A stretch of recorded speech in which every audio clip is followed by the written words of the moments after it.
बुद्ध आणि त्यांच्या धम्माचं वाचन करत होतो आणि अनाथ पिंडक आणि भगवंताचा एक संवाद आहे, त्याच्या सखोलतेमध्ये जाऊ नये आपण, पण त्याचा सार मी सांगण्याचा प्रयत्न करतो की भगवान बुद्ध अनाथ पिंडकाला असं म्हणतात की धार्मिक जीवन किंवा धम्म जीवन हा चैनीचा जीवन नाही आहे. म्हणजे नाही का, चैन ज्याला म्हणतो ना आपण, कुठल्याही प्रकारचा त्रास नको, काही म्हणजे अडीअडचणी निर्माण होऊ नये, असं जर विचार करून आपण धम्माकडे वळत असू तर ही चुकीची धारणा आहे असं ते म्हणतात. म्हणून आपण भिक्षू असो का आणि गृहस्थी असो का, दोघाही म्हणजे दोन्ही अवस्थेमध्ये आपल्याला सतत मनावरती कार्य करावं लागते. कोणी जर असा विचार करत असेल की मी भिक्षू जीवन जगत आहो म्हणून चैनीचं जीवन आहे, तर हे शक्य नाही आहे. तो धम्माला एक प्रकारे चुकीच्या दृष्टिकोनातून पाहतो असं त्याचा अर्थ होतो. गृहस्थी जीवनामध्ये पण जर अडचणी निर्माण झाल्या आपल्याला, तर आपण कधी कधी असं वाटते की माझ्या धम्मामुळे मला कोणता लाभ होत आहे, असं पण कधी कधी निराशा येऊ शकते. तर धम्म जीवन म्हणजे चैनीचं जीवन नाही, हे आपण लक्षात ठेवलं पाहिजे. म्हणजे त्या घटनेमधून मला असं जाणवलं की सतत कार्य करावं लागतं. धम्मजीवन असं आहे की सतत संघर्ष करावा लागते.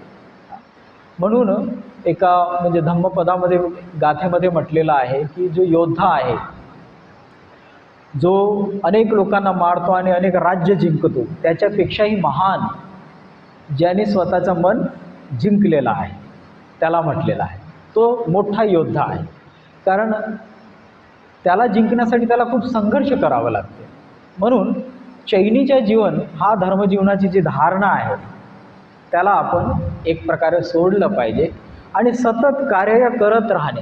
काही ना काही घटना आपल्या मनाच्या विरुद्ध होतच राहतात आणि जर आपण त्याकडे नजरअंदाज केलं, त्याच्याकडे डोळेझाक केलं आणि त्याच्याकडे लक्ष नाही दिलं, तर एक प्रकारे आपला धर्मजीवन कसं रुटीन होऊ शकते. आपला धर्मजीवनामध्ये हळूहळू का निरसता निर्माण होऊ शकते. म्हणून त्याला जर चांगल्या पद्धतीने ताजंतवानं ठेवायचं असेल तर सतत आपल्या मनाकडे पाहणं आणि मनामध्ये जी काही नकारात्मकता आहे त्याच्यावरती सतत कार्य करत राहणं, हेच त्याच्यावरती उपाय आहे. तर असो, म्हणून एक मुशायरा मी ऐकत होतो, तर त्याच्यामध्ये 4 ओळी होत्या, तर आठवतील तर पूर्ण सांगणार. तर तिथे असं म्हटलेलं आहे, आँखों को मूंद लेने से,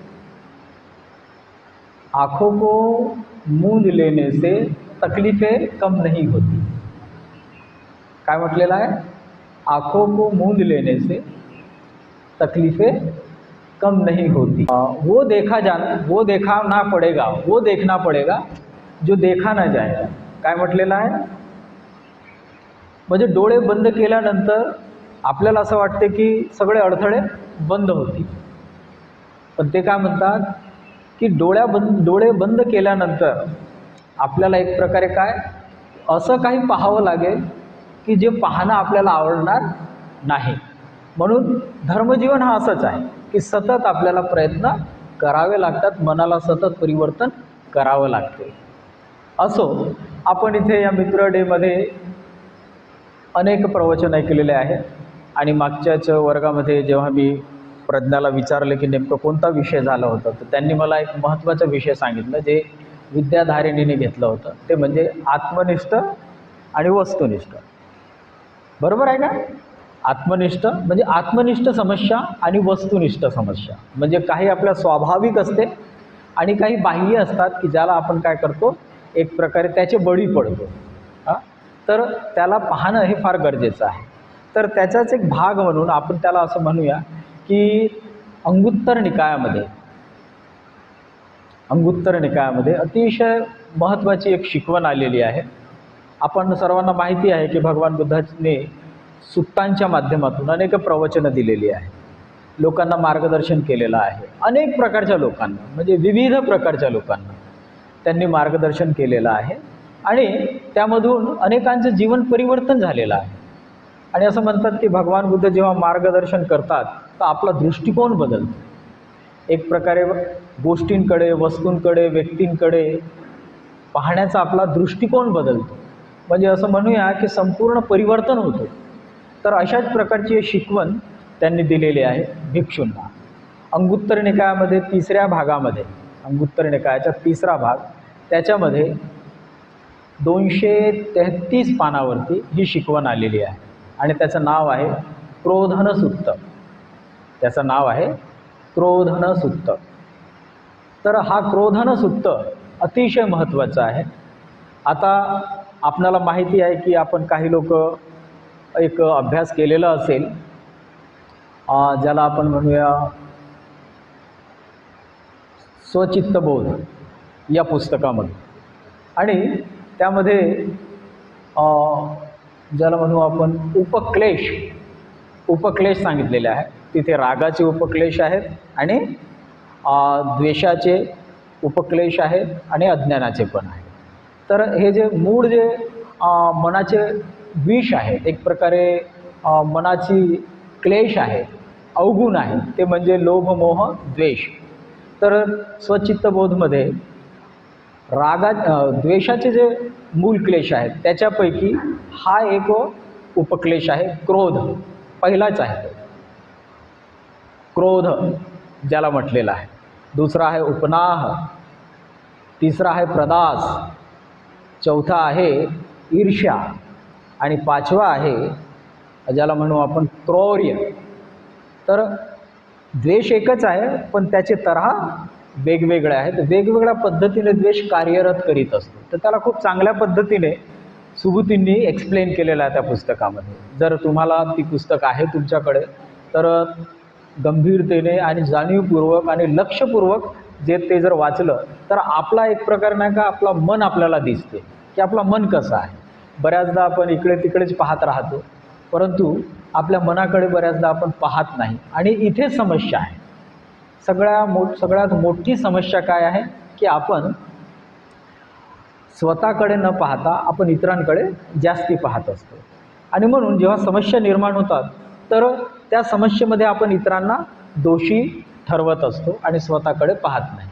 तर या अंगुत्तर निकायामध्ये या शिकवणीमध्ये वेगळ्या पद्धतीने त्याला ठेवण्याचा बुद्धाने प्रयत्न केलेला आहे.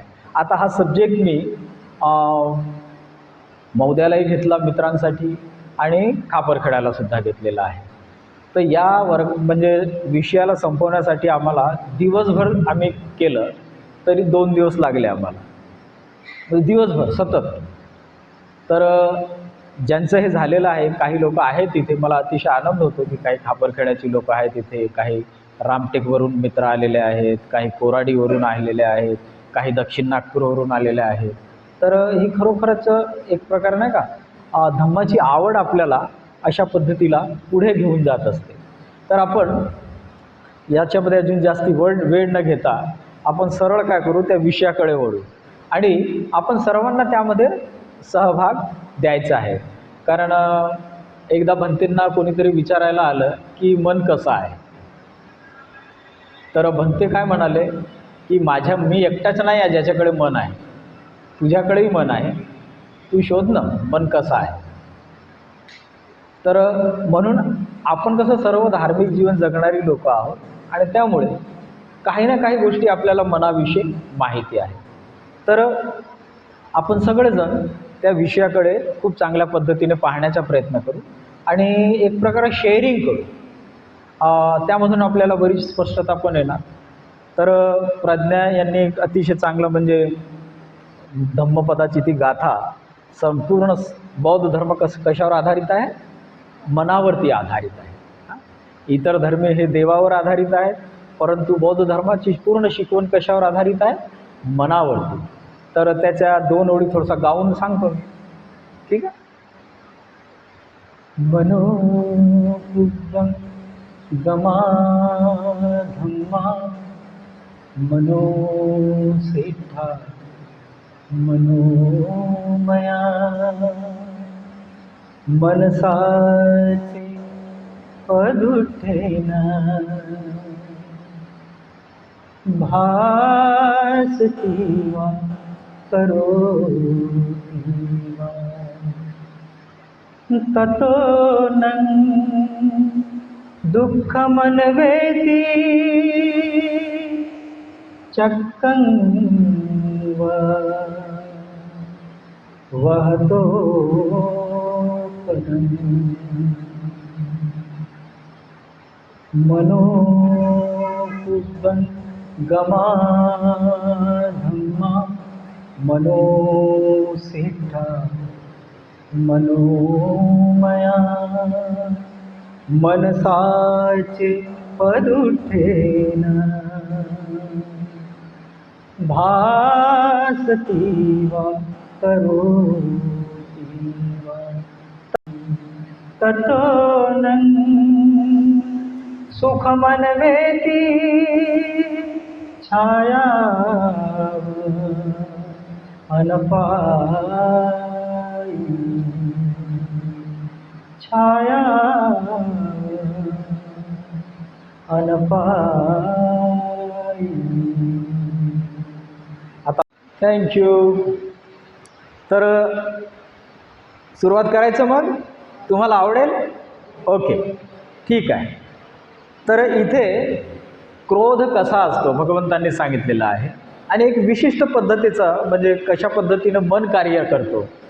तर हे सगळं म्हणजे कदाचित आपणाला असं वाटत असेल की ते मी तसं नाही करत, चांगली गोष्ट आहे ना. असूही शकते आणि नसूही शकते. असं म्हणतात की आता नाही तर भविष्यामध्ये असू शकते, पण असं म्हणतात की शिकवण आपल्याकडे असली किंवा तत्व आपल्याला स्पष्ट असले तर आपण कसं जेव्हा अडचणीत असतो त्या गोष्टीवरती चांगलं कार्य करू शकतो.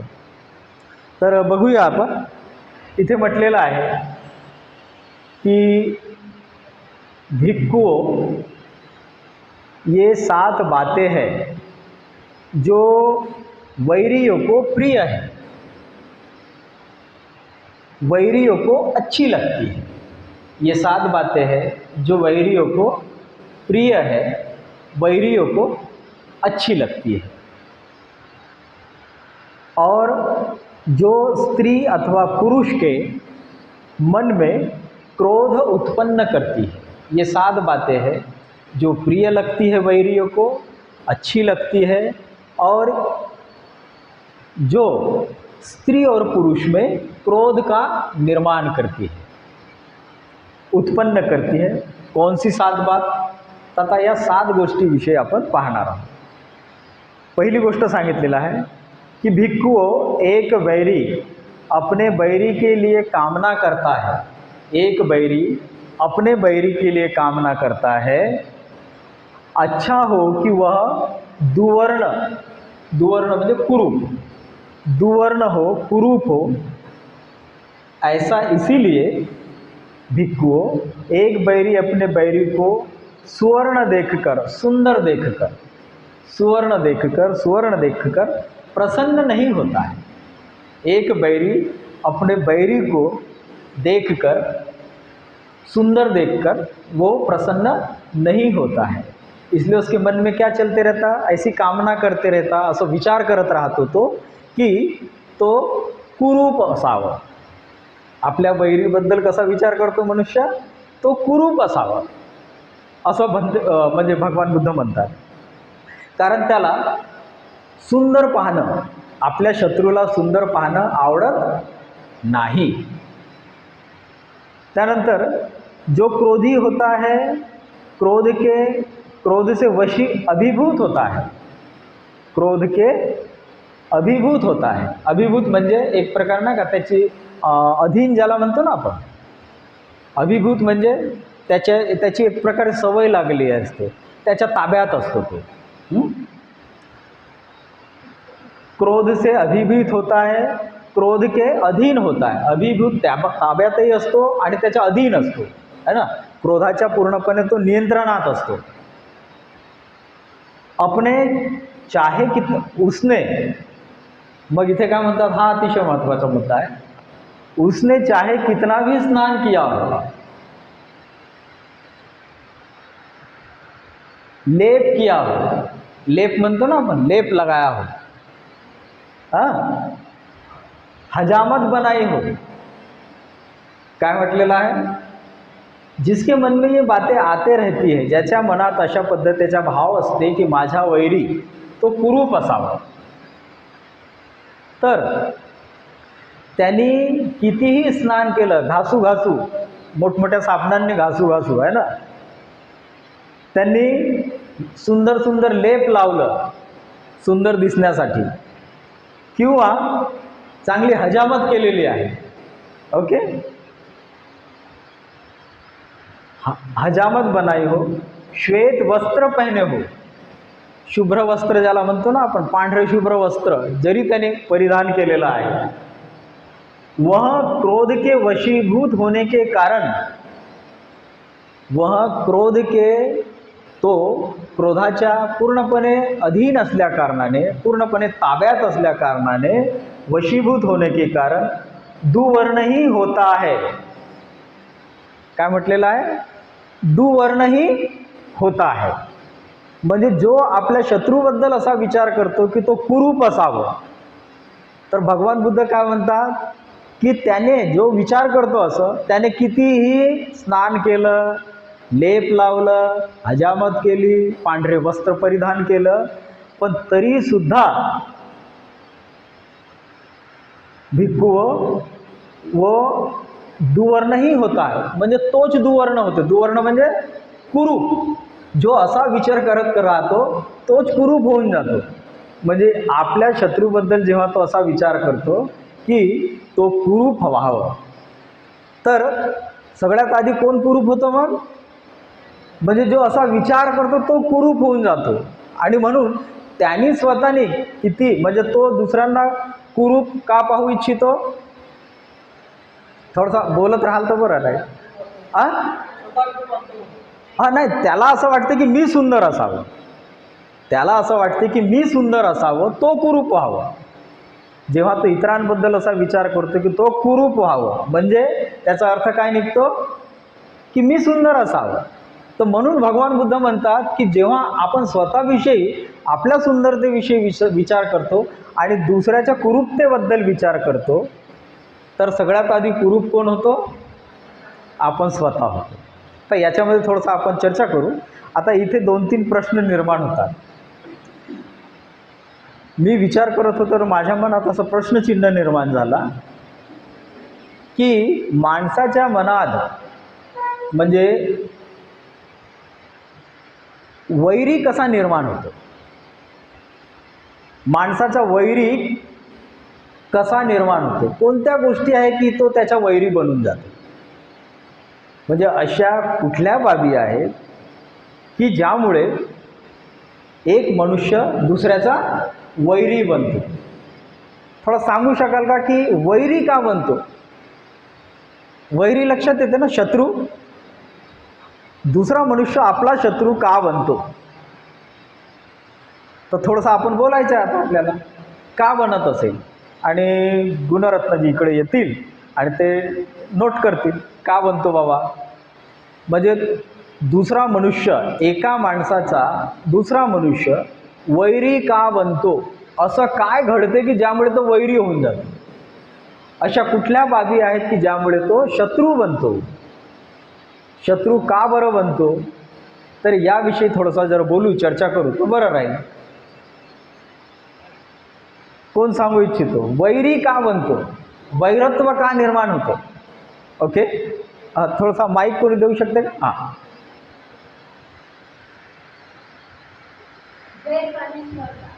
ओके, द्वेष आणि स्पर्धा. ओके, थोडंसं त्याला, हां बरोबर आहे तुमचं, द्वेष आणि, पण हा द्वेषच कुठून निर्माण होते, का निर्माण होतो? ओके ओके, हां लिहा तिथे द्वेष आणि, हां यस, द्वेष आणि ईर्ष्या आहे ना, स्पर्धा. ओके, दुसरा नंबर, यस. हां, तुम्ही काय बोलले? आपल्या मनासारखं होत नाही, आपल्या मनासारखं करत नाही. थोडंसं सांगू शकता अजून स्पष्टपणे? स्पष्टपणे सांगू शकाल? यस.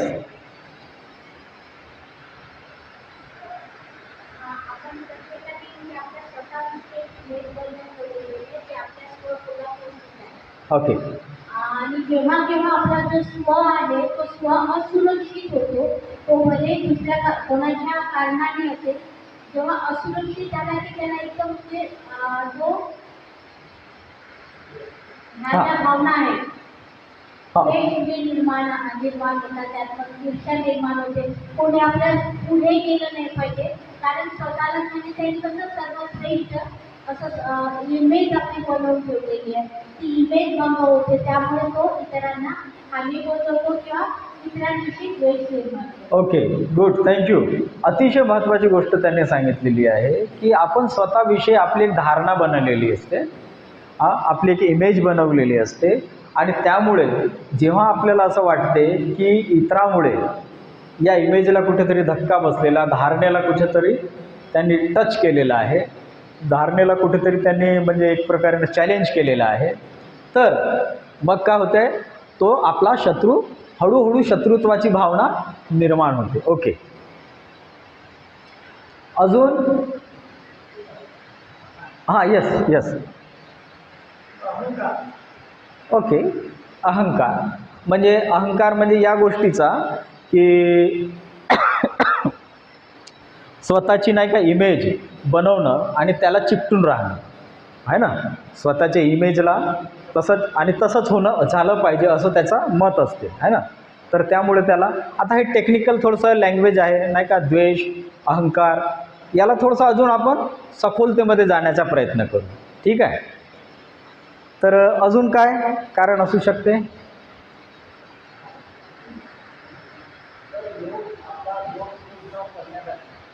ओके, काहीतरी मिळवायचं असते, बरोबर आहे. त्यांनी काय म्हटलं, लोभामुळे आपल्याला काहीतरी अपेक्षा असतात, इतरांशी काहीतरी मिळवून घ्यायचं असते, आणि बऱ्याचदा नाही का ते फुलफिल होत नाही. फुलफिल म्हणजे कामयाब होत नाही आपण त्याच्यामध्ये. आपल्याला असं वाटते की मी अशी अपेक्षा केली पण त्यांनी तसं नाही केलं आहे ना. त्यामुळे पण काय होतं, मग मनामध्ये एक प्रकारची नकारात्मकता निर्माण होते, आणि हळूहळू त्याच्याविषयीचे जे विचार आहेत काय होतात, मग हळूहळू वेगळे होऊ लागतात. म्हणजे जो मनुष्य आपल्याला चांगलं वाटत होतो, परंतु आपल्या धारणेमुळे, आपल्या लोभामुळे काय होते, मग तोच मनुष्य आपल्याला एक प्रकारे त्याच्यापासून दूर राहावं असं वाटते. Okay, good. अजून म्हणजे मी सांगितलं की टेक्निकल लँग्वेज आहे, म्हणजे कोणचं, लोभ, मोह, द्वेष, पण आपल्याला या शब्दांच्याही अजून सखोलतेमध्ये जायचं आहे. ओके, आता लोभ म्हटलं म्हणजे एखादं उदाहरण देऊ शकाल का की तुम्ही कशावरून लोभाला कसं पाहता तुम्ही? हां, काय म्हटलं?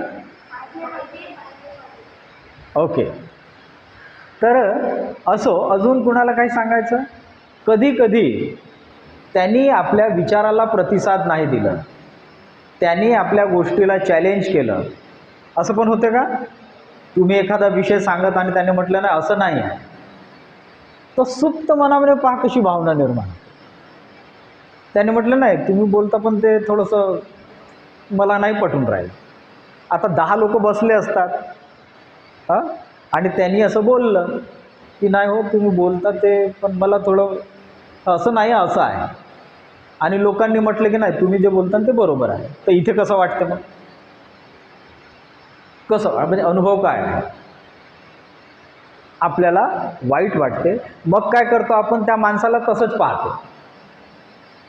झालं म्हणजे काही कारणही नाही आहे, फक्त त्यांनी आपले विचार मांडले, तुम्ही तुमचे विचार मांडले, फक्त त्यांनी हे बोललं की बाबा रे तुम्ही जो बोललात ना तेवढं संयुक्तिक नाही वाटून राहिलं. त्यांनी त्यांचे विचार सांगितलं, पण कसं आहे ऐकल्यानंतर कसं वाटतं, मनामध्ये कसं वैरत्वाची भावना निर्माण होऊन जाते. अशी अनेक कारणं आहेत ज्यामुळे माणसाला एक प्रकारे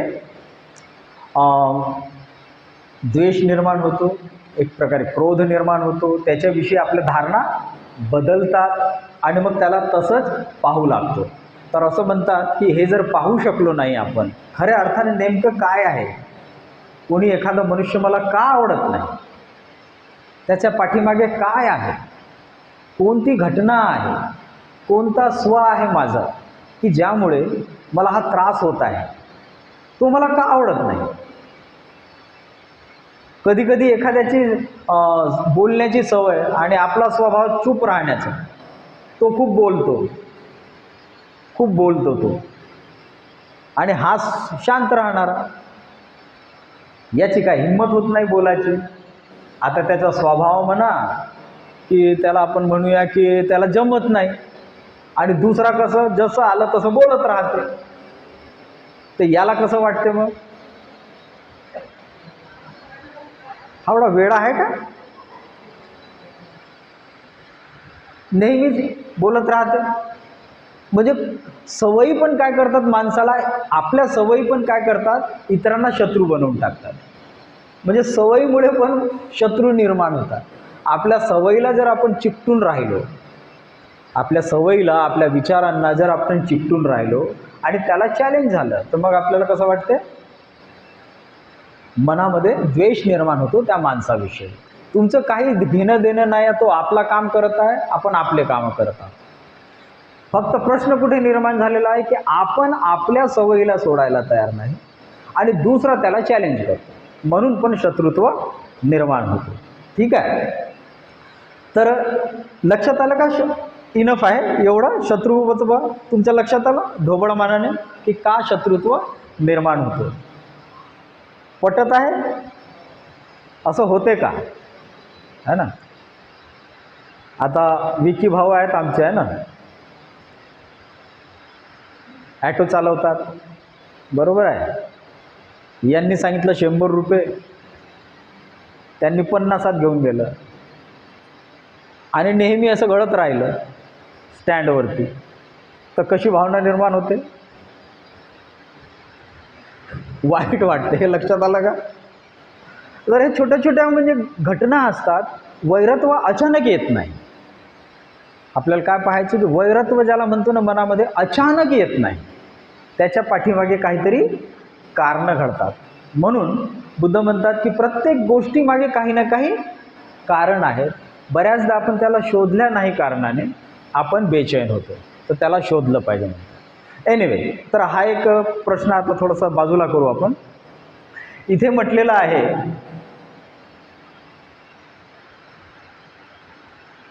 कुरूप, इतरांना तो कुरूप पाहू इच्छितो, बरोबर आहे.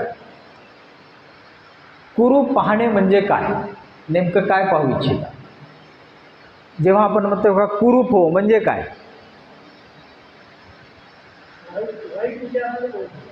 हां हां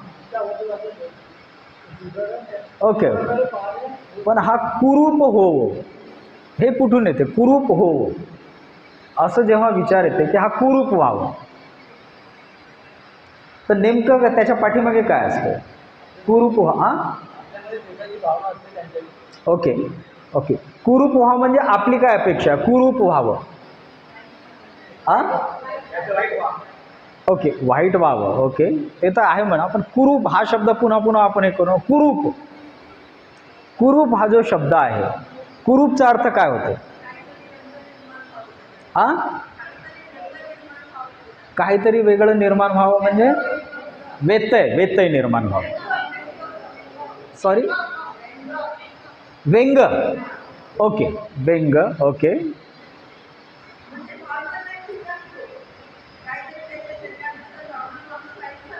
हां, म्हणजे जे शारीरिक हे आहे ते त्याच्या उणिवा असावं. जसं उदाहरणार्थ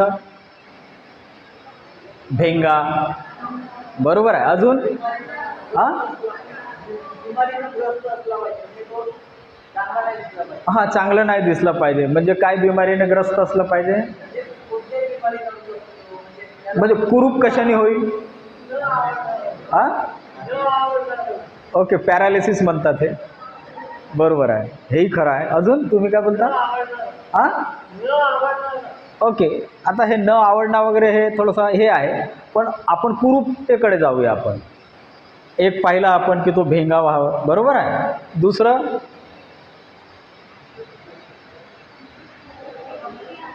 हां हां दात काय, हां, असे दात मोठे व्हावे त्याचे, है ना. भोबळा झाला पाहिजे. आई आहे, यस, भोबळा झाला पाहिजे, बरोबर आहे.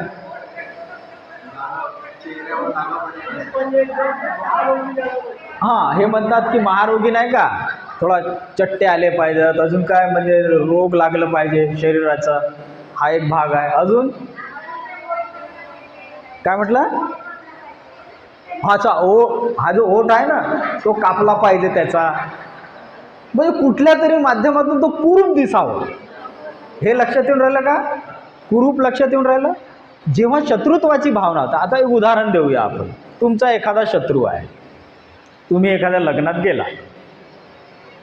आहे ना, तोही बिचारा आला, ती पण बिचारी आली आहे ना, आणि मस्त सजून धजून आली. पाहिल्यानंतर कसं वाटतं, तिला पाहिल्यानंतर, त्याला पाहिल्यानंतर, तो चांगला ऐटीत आला, सूट बूट मस्त चांगलं हे आहे, त्याला पाहता बरोबर कसं वाटतं.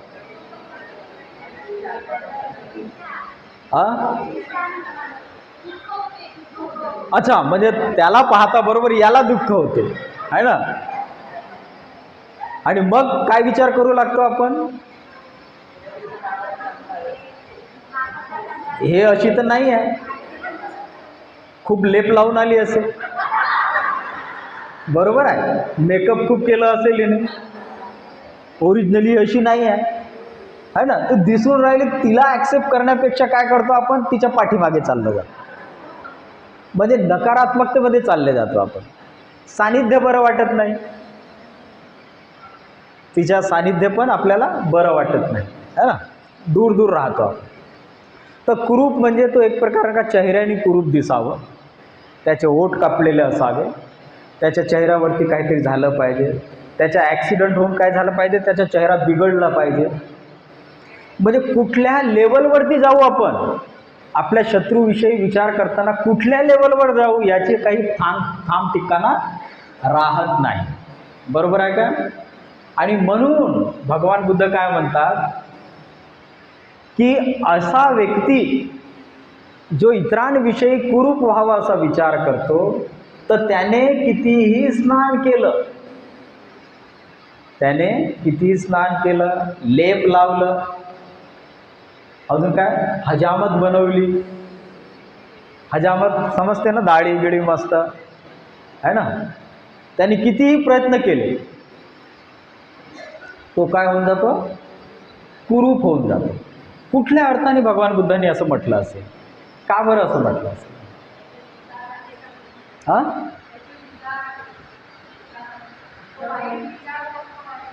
हां, म्हणजे तो कुरूप का होतो, तो जरी सुंदर असेल पण कुरूप का होतो तो, जेव्हा तो इतरांविषयी असा विचार करतो, कारण त्याचं मन सुंदर नाही. इथे सुंदरतेशी कशाला जोडतात भगवान बुद्ध, मनाशी जोडतात. ज्याची मनाची सुंदरता नाही आहे, ज्याचं मन चांगलं नाही, ज्याचं मन इतरांविषयी वाईट विचार करतो, तर तो कुरूप होतो. शरीराने नाही. शरीराचं कसं आहे की शरीरानं काहीतरी म्हणजे घडामोडी घडतात, आणि मनुष्य कसं आहे की ज्याला म्हणू आपण तेवढं चांगलं म्हणजे चेहरा बिघडू शकतो, काही पण होऊ शकतो. पण भगवान बुद्ध त्या गोष्टीला कुरूप म्हणत नाही. कुरूप कशाला म्हणतात,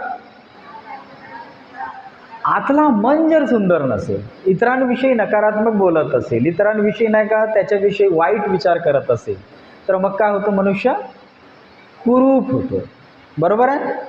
तर म्हणून इथे म्हटलेलं आहे की जर तो वरवर कितीही सुंदरतेचं नाटक करत असला, वरवर तो कितीही सुंदरतेचं नाटक करीत असला, पण आतून तो काय होतो, कुरूप होत जातो. तोच म्हणजे एक प्रकार नाही का तेवढा सुंदर नसतो. तो दिसायला वरवर तो चांगला सुंदरही दिसू शकतो, पण आतमध्ये त्याचंच मन त्याला कसं कुरूप बनवत राहतं. म्हणून हा पहिला भाग सांगितलेला आहे भगवान बुद्धांनी भिक्खूंना, की जेव्हा आपण इतरांसमवेत संवाद करतो, वागतो, तर ही भावना फार जवळून पाहिली पाहिजे. की पहिली गोष्ट तर तो माझा वैरत्व कसा, म्हणजे तो माझा शत्रू झाला कसा, त्याच्याविषयी माझ्या मनामध्ये अशा कुठल्या बाबी आहेत की जे घडलेल्या आहेत. आणि मी त्याला धरून टाकलेलं आहे ना. दुसरी गोष्ट की तो कुरूप व्हावं म्हणजे त्याचं नुकसान व्हावं, बरोबर आहे. ॲक्सिडेंट व्हावं, काहीतरी त्याचा शारीरिक इजा व्हावी, त्याच्या चेहऱ्यावरती काहीतरी झालं पाहिजे, एक डोळा आंधळा झाला पाहिजे, बरोबर आहे. म्हणजे जेव्हा मनामध्ये जेव्हा नकारात्मकता येते ना आपल्या शत्रूच्या, तो कुठल्या लेवलवरती जाऊन विचार करेल याची काही गॅरंटी नाही आहे. आणि दुसरा कोणी त्याला ऑब्झर्व करू शकत नाही, हा एक मोठा प्रॉब्लेम आहे.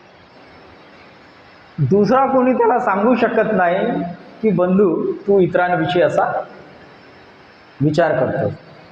त्याला म्हटलं तू कसा आहे, बरं आहे, जय भीम, ठीक आहे. हे लक्षात येऊन राहिलं का? बोलतही नाही, हिंमतही करत नाही, ओपनही होत नाही. विचारलं तर मग तो काय करतो, थोडासा हास्य अजून जास्ती मोठा करून घेतो. पण मनातल्या मनात काय चाललेलं असते त्याच्याविषयी, नकारात्मकता. हे लक्षात येऊन राहिलं का? म्हणून त्या दृष्टिकोनातून कुरूप होतो. हा आपला अनुभव आहे का? जर मनामध्ये असे भाग चालत राहिले तर आपणच कुरूप होऊन जातो. आणि असं होते का, मला हे म्हणायचं आहे. जेव्हा वैरत्वाची भावना निर्माण झाली इतरांविषयी, तेव्हा अशा पद्धतीची भावना आपल्या मनामध्ये निर्माण होते काय? आपणच कुरूप होतो का? ओके, कुरूप ठीक आहे. तर कुरूपतेचा प्रसंग म्हणजे आपण बऱ्याचदा नाही का त्याचा ॲक्सिडेंट हो, त्याला इजा व्हावं, त्याचा चेहरा बिघडावं, अशा पद्धतीची भावना जेव्हा मनामध्ये येते तर आपण त्याच्या सुंदरतेला कसं म्हणजे काळीमा लावता यावी त्याकडे आपण जास्ती लक्ष देत राहतो. छोट्या छोट्या गोष्टीमध्ये त्याच्या चेहऱ्यावरचे दोष पाहू लागतो, छोट्या छोट्या कारणांमध्ये. आणि मग असंही बोलायला काही भीत नाही आपण की एक तसं जर झालं, करणीचे फळ होत ना, तसं जर झालं, तुम्ही जरा सुंदर आहे ना अचानक ॲक्सिडेंट झाला, तुमचा बहिरी ॲक्सिडेंट झाला, त्याचा चेहरा थोडासा कुरूप झाला, मग कसे भाव निर्माण होते? असंच आहे, मग करणीचे फळं होतं. असंही बोलायला आपण काही मागे पुढे पाहत नाही. तर तेव्हा तो कुरूप होत नाही, मात्र हा कुरूप होतो. ओके, ठीक आहे. दुसरा मुद्दा घेऊया आपण. फिर भिक्षुओं, एक बैरी अपने बैरी के लिए कामना करता है, अच्छा हो यदि वह दुखी हो, अच्छा हो यदि वह दुखी हो, दुखी, त्याला दुःख सदोदित भेटो, तो दुःखातच राहा, वो दुखी हो. यह इसलिए भिक्षुओं, एक बैरी अपने बैरी को कभी सुखी देखकर प्रसन्न नहीं होता है. इथे काय म्हटलेला, एक बैरी अपने बैरी को देखकर कभी प्रसन्न नहीं होता है. तो त्याला दुःखातच पाहू इच्छितो. मग काय म्हटलेलं आहे, भिक्षुओं जो क्रोधी होता है, क्रोध से अभिभूत होता है, क्रोध के अधीन होता है, वह चाहे जैसा भी पलंग पर सोए, चाहे जैसे भी पलंग पर सोए, चाहे झालरदार पलंग असतात ना, ओके, उनी आस्तरण, आस्तरण म्हणजे चादर म्हणतात त्याला, उनी चादर, उनी आस्तरण वाले पलंग पर, म्हणजे पलंगावरती नाही का उनी ते चादर अंथरलेली आहे. ओके, चाहे फूलदार उनी अस्तर वाले पलंग पर, म्हणजे ते जे ऊन असते ना त्याची जे चादर असते त्याच्यावर फूल नाही का नक्षीदारी असतात. तर जरी त्या पलंगावरती सगळं अंथरलेलं आहे. चाहे कदली मृग के छात्र के आस्तरण वाले पलंग पर, कदली म्हणजे नाही का आधी ते हिरणाचं ते नाही मांस ज्याला म्हणतो ना, ते पण अंथरायचं. काय म्हटलं, चमडा नाही का, ते स्किन ज्याला म्हणतो आपण. चाहे कदली मृग की छाल के आस्तरण वाले पलंग पर, आस्तरण म्हणजे चादर, बरोबर, त्याला चादर बनवून त्याने अंथरलं. चाहे वितान वाले पलंग पर, वितान म्हणजे तंबू असतो ना, त्याला काय म्हणू आपण, आशियाना, नाही शामियाना माहिती आहे, सुंदर म्हणजे सुंदर असतो तो. जरी म्हणजे अशा याच्यामध्येही तो झोपला, पर चाहे चाहे दोनों और से लाल रंग के तकिये वाले. आता कल्पना करा की असं काहीतरी अंथरूण आहे आणि तिथे दोन्हीकडे लाल रंगाच्या म्हणजे काय म्हणू कुशन आहे, कुशन आहे. म्हणजे कसं दिसत असेल ते शामियाना आणि ते म्हणजे उषा आजूबाजूला. तकिए पर वह क्रोध के वशीभूत होने के कारण दुखी ही सोता है. भगवान बुद्ध काय म्हणतो, वो क्रोध के वशीभूत होने के कारण दुखी ही सोता है. हा विचार करतो की तो दुखी व्हावं, त्याला सुख भेटलं नाही पाहिजे, त्याला सुखी पाहून कसं याला बेचैनी निर्माण होते, कारण तो त्याला सुखी पाहू इच्छित नाही. आणि असा मनुष्य जर कितीही चांगल्या बेडवर झोपला तर भगवान बुद्ध म्हणतात त्याला सुखाची झोप काही लागत नाही. तुमचे काय अनुभव आहेत?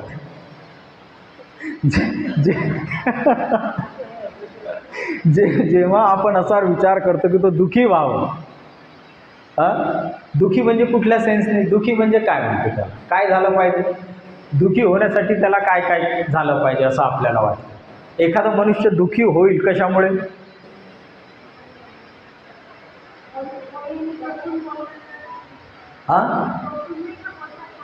ओके, हा बोलत नाही पण तो त्या विचार करत राहतो. काय विचार करतो की तो दुखी व्हावं. तर कशा कशा कशा गोष्टीमुळे मनुष्य दुखी होऊ शकते? एक तुम्ही सांगितलं टोचून बोलणं.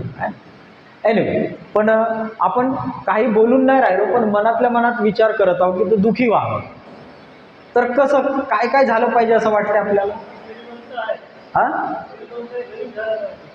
अच्छा, हा गरीब झाला पाहिजे, बरोबर आहे, हा गरीब झाला पाहिजे, बरोबर आहे, त्याची संपत्ती लॉस गेली पाहिजे, बरोबर आहे. ओके, अजून? हां हां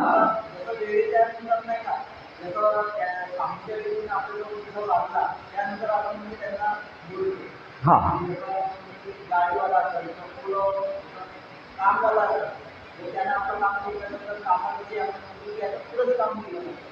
याचं पूर्णच काम बिघडलं पाहिजे, बरोबर आहे का?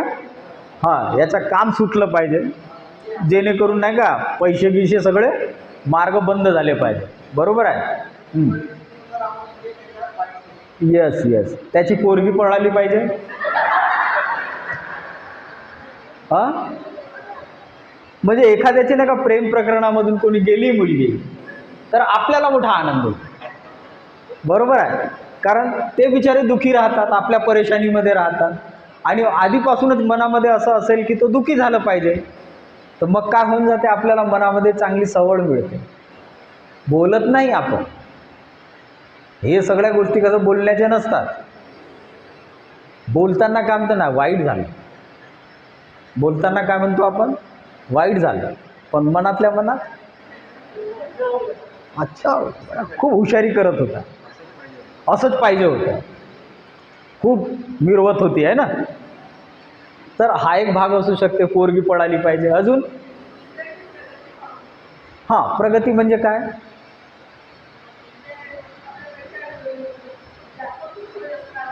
हां, शारीरिकदृष्ट्या तो सुदृढ असेल,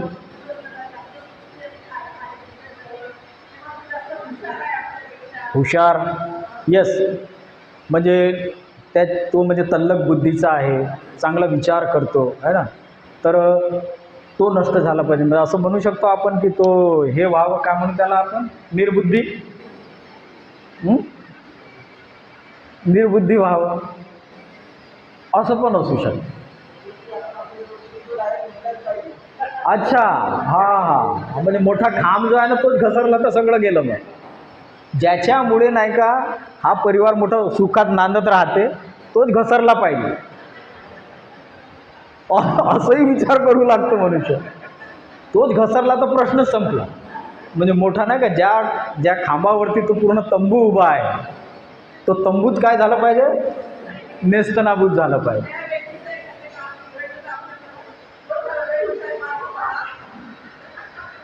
पहा बरं, सातपुतेत आहे म्हणून राहिले.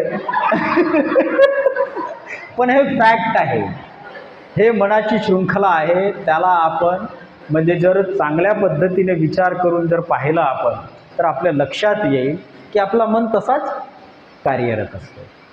आणि म्हणून ध्यान करणं म्हणजे काय, या सगळ्या गोष्टींना पाहणं आहे.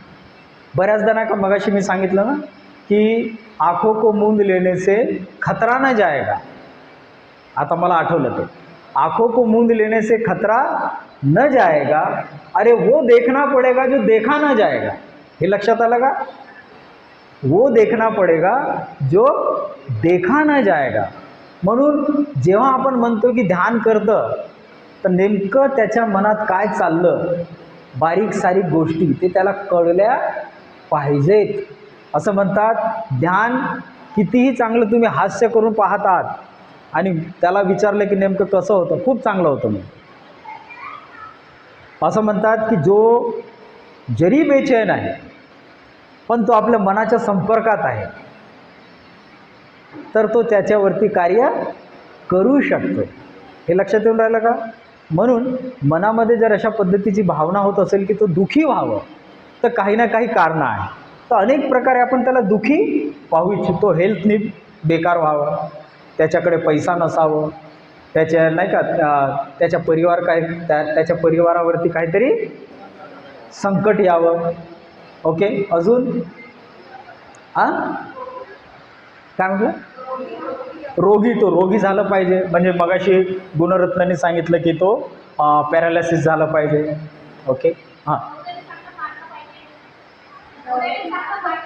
हां नवऱ्याला चांगलं मारलं पाहिजे, नवऱ्याने मारलं पाहिजे. नाही पण काही नाही, आता दुहेरी पाहू ना आपण. म्हणजे पुरुषांना असं वाटत असेल की याच्या बायकोनं चांगलं पिटावं वाटेल, आहे ना. खूप हुशारी खूप मिरवतो, म्हणजे खूप अहंकाराने वागतो बाहेर त्याच्या बायकोनं चांगलं जोड्याने मारलं पाहिजे, आहे ना. आणि पुरुष काय विचार करतो, म्हणजे बाई काय विचार करते, नवऱ्याने मारलं पाहिजे, ती सगळी धून जी आहे काढून घेतलं पाहिजे. खूप हुशारी करते. म्हणजे काय विचार करतील. आता मी तुम्हाला एक सांगतो, आमच्या वसाहतीमध्ये म्हणजे जिथे मी खलाशी लाईनला राहायचो, एक फॅमिली अशी होती की रोज झगडा व्हायचा त्यांचा, रोज. आणि सगळे लोक काय करायचे, म्हणजे त्यांना समजवायचं कोणीच नाही, ते जाऊन ना मस्त त्यांच्या गोष्टी ऐकायचे त्या फॅमिलीच्या. कारण ते बाहेर चव्हाट्यावर यायचे, तो परिवार कसं चव्हाट्यावर यायचं आणि तिथे कसं मस्त आनंद घ्यायचे ते. आणि मग काउंटिंग काय करायचं, तिला विचारायचं बाईला कि क्या हो गया, अरे देख ना पैसे नहीं लाता, ये नहीं लाता, गाली देता, पी के आता. हाँ नहीं ऐसा नहीं करना चाहिए. काय म्हणायचे लोक, नाही गलत बात आहे. त्याचं नाव लारी होता, त्याला लारी यांना अच्छी बात नाही आहे ना, तर तो सांगायचा मग काहीतरी वेगळं. मग तिच्याकडे बोलून नाही तुला ऐसा नाही करना चाहिए. म्हणजे गोष्टींना कसं अजून वाढवायचं, एकमेकांविषयी कसं भडकवायचं, जेणेकरून कसं अजून वादळ पेटला पाहिजे. हे लक्षात येऊन राहिलं, जेणेकरून ते दुःखी व्हा. सुप्त मनामध्ये कसं आपण एखाद्याच्या दुःखामध्ये दुःखी नाही होत, आपण काय करतो त्यामध्ये आनंद घेत राहतो. तर ही मनाची शृंखला मोठी विचित्र आहे. म्हणून असं म्हटलेलं आहे की असा जेव्हा इतरांविषयी जेव्हा मनुष्य विचार सतत इतरांच्या दुःखाविषयी विचार करत राहतो, तेव्हा तो कितीही चांगल्या पलंगवर झोपला तरी त्याला काही झोप लागत नाही. तर म्हणून या गोष्टीविषयी आता हे कसं स्वाभाविक एक प्रकारनं का मन आहे, मनाला ज्या गोष्टीची वळण तुम्ही लहानपणापासून लावलेली आहे, ते घटना घडली की तसं बाहेर येतं, तशाच पद्धतीने ते विचार करू लागते. तर म्हणून ही गोष्ट फार महत्त्वाची आहे की एक वैरी आपल्या वैरीबद्दल कसा विचार करतो की त्याने दुःखी व्हावं, तो त्याला सदोदित काय पाहू इच्छितो, दुःखी पाहू इच्छितो. तुम्हाला माहिती आहे का ते थ्री इडियट्स माहिती आहे, चांगले मित्र असतात ना ते, बरोबर आहे. मग घडते काय तिथे, घटना आठवते का तुम्हाला? क्या बोले? हां,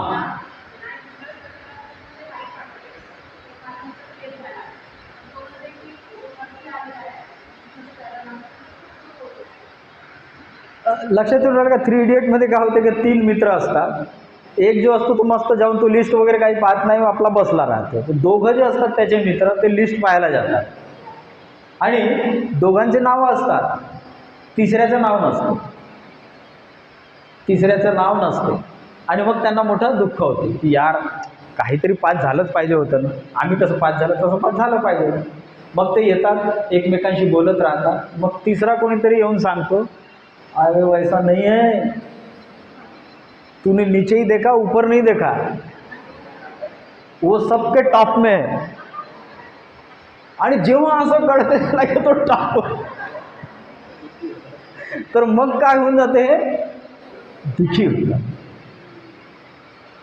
हे लक्षात आलं का? असं म्हणतात की असं सतत मनामध्ये चालत राहते. कधी कधी तो तेवढा त्याचा आवेग नसते, पण त्याची काळजी नाही घेतली तो मोठा स्वरूप धारण करू शकतो. तर म्हणून छोट्या छोट्या गोष्टीकडे आपण पाहिलं पाहिजे की माझं मन इतरांविषयी कसा विचार करतो. आणि हे खरं आहे की तुमच्या मनासारखं कोणी विचार करत नाही. तुम्ही जसं विचार करत राहता तसं काही विचार करत नाही इतर लोक. आणि म्हणून सदोदित ही भावना कसं आपल्याला एक प्रकारे पाहण्याची एक संधी मिळते. बऱ्याचदा नाही का धर्मजीवन कसं जगावं आपण म्हणतो ना की कसं आचरण करावं, तर असं म्हणतात की त्याची संधी पण घेतली पाहिजे. आणि संधी केव्हा मिळेल, जेव्हा आपण आपल्या भावनेकडे चांगल्या पद्धतीने पाहू, तेव्हा ती संधी आहे आपल्याला, एक अपॉर्च्युनिटी असते की त्याला परिवर्तन करण्याची. आणि त्याच्याकडे डोळे झाक केलं तर मग ती अपॉर्च्युनिटी काय केलं आपण गमावून बसतो. तर म्हणून इथे म्हटलेलं आहे की कितीही चांगल्या पलंगावर तो झोपला राहिला तरी सुद्धा त्याला झोप लागत, रात्रभर इकडून तिकडे तिकडून इकडे. असा अनुभव आहे का? आपल्या एखाद्याशी नाही पटलं आणि काहीतरी त्याने आपलं नुकसान केलं तर मग आपण त्याच्या नुकसानाविषयी विचार करत राहतो आणि रात्र निघून जाते, संपूर्ण रात्र आपल्याला झोप लागत.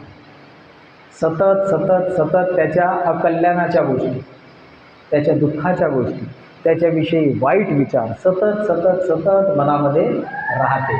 आणि ते कुणाच्याही सोबत होऊ शकते, आपल्या शेजाऱ्याच्या सोबत होऊ शकते, आपल्या नातेवाईकांच्या सोबत होऊ शकते, कुणाच्याही सोबत होऊ शकते. कधी कधी नाही का एखादा आपला नातेवाईक चांगला आहे, त्याला आपण मदत करत होतो, अचानक चांगलं झालं तर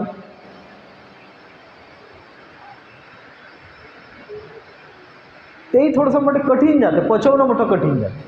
तर असं जर आपण वाईट विचार करत राहिलो, जरी इतरांनी आपल्याला किती, म्हणून धम्मपदामध्ये म्हटलेलं आहे की जरी इतरांनी कितीही आपल्याला काही त्रास दिला पण आपण त्याच्याविषयी चांगलंच विचार, कारण त्याचं नुकसान होत नाही, त्याचं नुकसान होत नाही. नुकसान कोणाचं होत आहे?